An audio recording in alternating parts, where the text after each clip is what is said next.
ఆధ్యాత్మిక జీవితంలో ప్రవేశిస్తే నేను జీవితంలో అన్నీ వదిలేయాలి కదా, స్నేహితులతో ఆనందంగా గడపటానికి, క్లబ్బులకు వెళ్ళడానికి, పేకాడటానికి వీలుండదు. ఇటువంటి భయాలతో ఆధ్యాత్మికతకు దూరం కాకండి.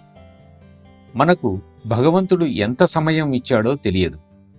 అందుకే బాబూజీ అనేవారు, మరుక్షణంలో నీవు మరణిస్తావు అన్న భావంతో బతకాలి అని. ఇదంతా మాస్టర్ కోసం, మిషన్ కోసం కాదు, కేవలం మీకోసమే. మాస్టర్ను చేరటానికి కావలసింది ప్రేమ అనే టికెట్. అది ఎప్పుడూ మీతోనే ఉంచుకోండి. అది ఎంతో అవసరమైనది, ఆవశ్యకమైనది అని గుర్తుంచుకోండి.